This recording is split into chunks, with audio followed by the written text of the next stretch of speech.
شروع کریں۔ ان الحمد للہ والصلاة والسلام علی محمد وآلہ واصحابہ اجمعین، اما بعد فاعوذ باللہ السمیع العلیم من الشیطان الرجیم۔ لا يحب اللہ الجہر بالسوء من القول الا من ظلم وکان اللہ سمیعا علیما۔ یہ چھٹا پارہ ہے۔ اللہ رب العزت نے ارشاد فرمایا کہ اللہ برائیوں کے ذکر کو زور سے کیا جانا پسند نہیں کرتا، سوائے یہ کہ جس پر ظلم ہوا ہو۔ یہ ہمارا سماج، یہ ہمارا معاشرہ، اس کے اندر اللہ رب العزت یہ چاہتے ہیں کہ برائیاں ناپید ہو جائیں، جو برائی کہیں نظر آئے وہ وہیں پر دب جائے۔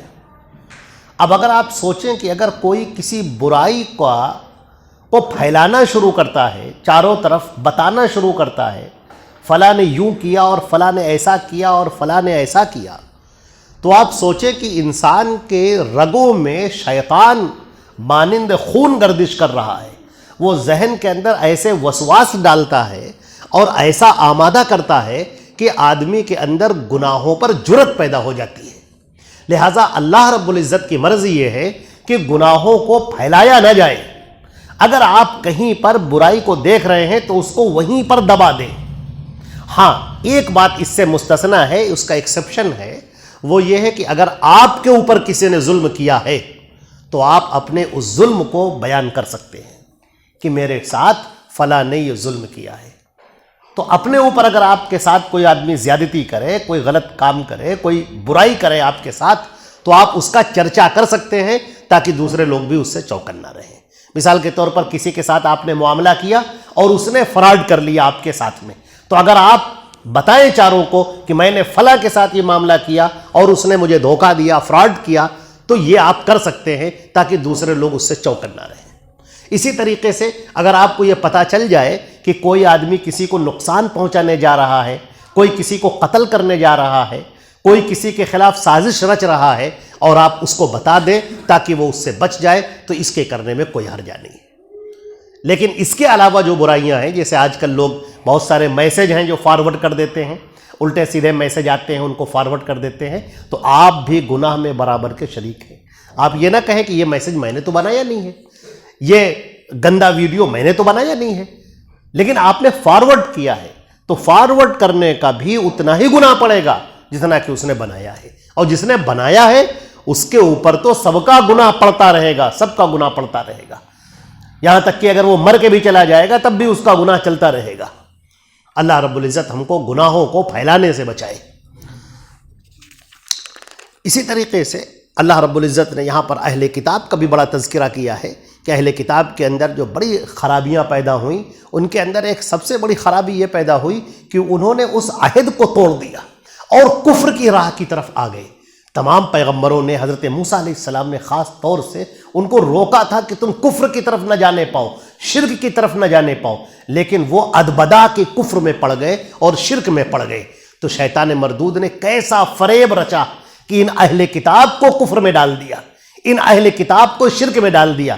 لہٰذا تم مسلمانوں، تم بھی چوکنا رہو، کیونکہ شیطان تمہارا کھلا ہوا دشمن ہے، وہ تمہیں کہیں کفر میں، تمہیں کہیں شرک میں ڈالنے نہ پائے، اس لیے کہ وہ اس طرح کے چکر چلاتا ہے، اس طرح ذہن پر حملہ کرتا ہے کہ آدمی کفر میں پڑ جاتا ہے۔ لہٰذا ہمیشہ چوکنا رہنا۔ اب کوئی بات بولو یا کوئی بات سنو، اس میں یہ خیال رکھو کہ یہ کفر تو نہیں، یہ شرک تو نہیں۔ ہمیشہ اللہ اور اس کے رسول کی جو تعلیمات ہیں اس کے اوپر دھیان دیتے رہو۔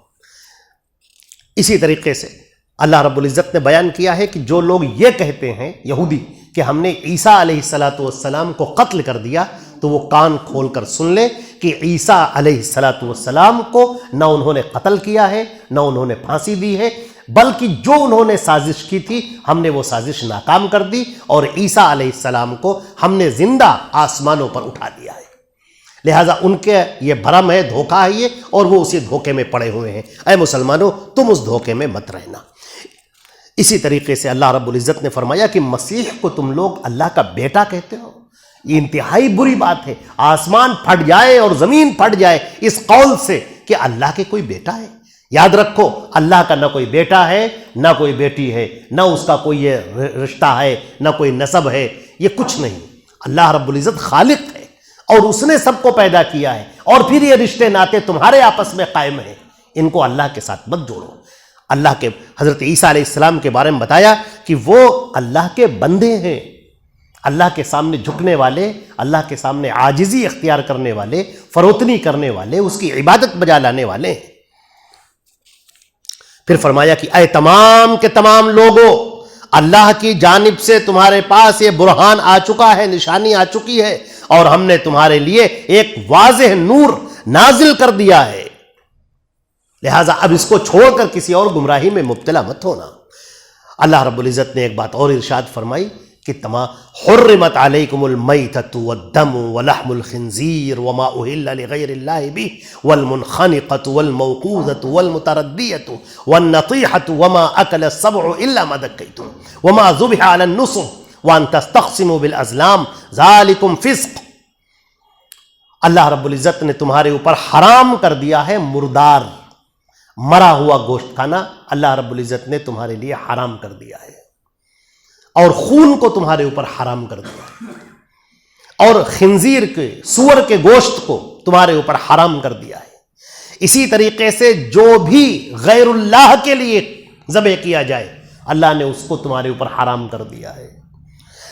جو جانور کی موت ہو جاتی ہے گلا گھٹنے سے، جانور بسا اوقات رسے میں اپنے آپ کو پھنسا لیتے ہیں اور دم ان کا گھٹ جاتا ہے اور وہ مر جاتے ہیں۔ کوئی بھی جانور جس کی موت گلا گھٹنے سے ہو جائے یا چوٹ لگنے سے ہو جائے یا اوپر سے وہ گر پڑا اور وہ مر گیا، یا اسی طریقے سے سینگوں کے ذریعے سے جانور جو آپس میں ایک دوسرے کو سینگ مارتے ہیں اس کے ذریعے سے اگر کوئی مر گیا، یہ جانور کسی بھی طرح اگر مر گئے ہیں تو یہ تمہارے لیے حرام ہے، پھر تم انہیں نہیں کھا سکتے۔ اسی طریقے سے اگر کسی جانور کو کسی دوسرے جانور نے، مثال کے طور پر کسی ہرن کو، کسی بکری کو، بکرے کو، کسی شیر نے، چیتے نے اگر اس پر حملہ کیا اور اس کے بعد وہ آدھا اسے مار پایا اور بھاگ گیا، اور ابھی اس کی جان باقی ہے، اس کی ابھی وہ زندہ ہے، سانس لے رہا ہے، پھر تم نے اس کو اللہ کا نام لے کر ذبح کر دیا تو تم اسے کھا سکتے ہو، اس میں کوئی حرج نہیں۔ لیکن اگر وہ مر گیا ہے، اس کی موت ہو گئی، تو پھر اب تم اسے نہیں کھا سکتے۔ اللہ رب العزت نے فرمایا کہ جو آستھانے ہیں جہاں پر غیر اللہ کے لیے جانور قربان کیے جاتے ہیں، اگر اس جگہ پر کسی جانور کو اللہ کا نام لے کر بھی تم نے اگر ذبح کر دیا ہے تو وہ کھانا حرام ہوگا۔ وہ جگہ جہاں پر کسی بت کے اوپر اگر جانوروں کو ذبح کیا جاتا ہے بتوں کی خوشنودی کے لیے، اگر تم نے اللہ کا نام لے کر بھی جانور کو ذبح کیا تو بھی یہ جانور حرام ہے، کیونکہ ایسی جگہ پر تم نے ذبح کیا ہے جہاں پر بتوں کے لیے قربانی پیش کی جاتی ہے، لہذا اس سے بالکل بچ کے رہنا۔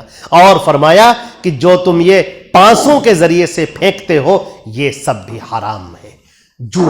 جوئے کے جو پانسے پھینکے جاتے ہیں، آج کل تو موبائلوں کے اندر بہت سارے گیم چل رہے ہیں جن کے اوپر پیسہ لگایا جاتا ہے، یہ ایک جوا ہے، اس جوئے کو اللہ نے حرام قرار دیا ہے۔ لوگ کھیلتے ہیں اور اس کے اوپر پیسہ لگاتے ہیں کہ اس کے اوپر پیسہ ملتا ہے، بسا اوقات کرکٹ کے اوپر پیسہ لگاتے ہیں، سٹا لگانا کہتے ہیں اس کو۔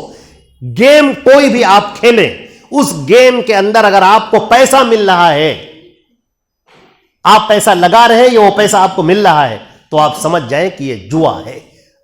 کئی ہزاروں لوگوں سے پیسہ لے کر چند لوگوں میں تقسیم کرنا اور باقی پیسہ ہڑپ کر جانا، یہی جوئے کی شکل کہلاتی ہے۔ یہ جوئے کی شکلیں بدلتی رہیں گی، ہر زمانے میں بدلتی رہیں گی، لیکن تم اصل کو یاد رکھنا، لہذا جوا کسی بھی شکل میں ہو وہ اپنے آپ میں حرام ہے۔ اللہ رب العزت نے فرمایا الیوم یئس الذین کفروا من دینکم، آج کے دن یہ جو کفار ہیں وہ مایوس ہو چکے ہیں تمہارے دین سے، فلا تخشوہم واخشونی، لہذا ان میں سے کسی سے مت خوف کھاؤ، کسی سے مت ڈرو، مجھ سے ڈرو۔